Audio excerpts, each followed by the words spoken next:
আমরা সরকারের বিরুদ্ধে নই, আমরা কোন নিয়ন্ত্রকের বিরুদ্ধে নই, আমরা বাংলাদেশ ব্যাংকের বিরুদ্ধে নই, আমরা আমাদের ম্যানেজমেন্টের বিরুদ্ধে নই। আমরা স্বার্থের জন্য দাঁড়িয়েছি। আমরা কাউকে প্রতিপক্ষ ভাবি না।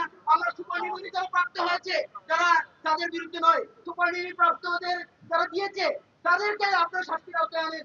এবং এটা নিয়ে প্রধান উপদেষ্টার কার্যালয় থেকে একটি প্রেসিং হয়েছে, যারা এই সুপারনিবন্ধিত পদোন্নতি দিয়েছে তাদেরকে কেন শাস্তির আওতায় আনা না হোক, সেই ষড়যন্ত্র মোকাবেলা করার জন্য ভিন্ন প্রতীকে আমাদের সমন্বয় অর্ডার জারি করেছে, আমাদের নিয়মিত পদোন্নতি বঞ্চিত করেছে।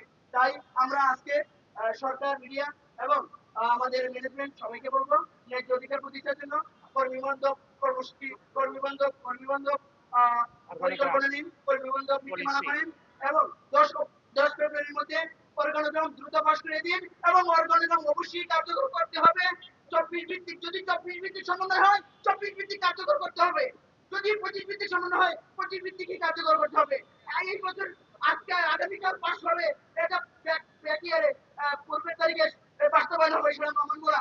আবারও বলছি, শেষ দাবি একটাই, যদি অর্গানোগ্রাম পাশ হবে সেটা হতে হবে পরের বছর থেকে কার্যকর। আজকে কার্যকর করে গতকালের তারিখে এটা বলিনি। আমরা চাই যদি আগামী 10 দিনের মধ্যে পদোন্নতি নিয়মের কার্যকর অর্গানোগ্রাম পাশ না হয়, তাহলে আমরা আরো দাবি আন্দোলন রাজপথে নামবো। রাজপথে নেমেছি, আমরা আমাদের দায়িত্ব পালন করে যাবো, কিন্তু আমাদের অধিকারের জন্য রাজপথ ছাড়বো না। এটাই আমাদের কথা। আপনাদের কাছে কোন ধরনের অপপ্রচার না জেনে misinformation, misinformation banking খাতকে আরো বেশি সমস্যায় পতিত করে।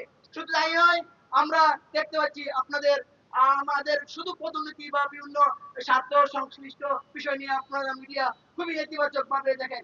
আপনারা দেখেন না সরকারের বিভিন্ন স্তরে পদোন্নতি, ঘন্টায় ঘন্টায়, রাত্রে মধ্যরাত্রে পদোন্নতি হয়েছে। শুধু তাই নয়, যারা মারা গিয়েছে মুদাফুককে পদোন্নতি দিতে প্রস্তুত ছিল। আমরা সেই প্রতিবাদ জানাচ্ছি। ন্যায্য অধিকার বঞ্চিত হওয়ার বিরুদ্ধে আমাদের আন্দোলন চলবে, সংগ্রাম চলবে। ধন্যবাদ আজকে সাংবাদিক বন্ধুরা, ধন্যবাদ যারা আজকে আমাদের মানববন্ধনকে সফল করার জন্য দূর দূরান্ত থেকে এসেছেন। আপনাদের আকুল আবেদন, ভবিষ্যতে আপনারা আমাদের সাথে থাকবেন। ন্যায্য দাবির জন্য রাজপথে আমরা থাকবো।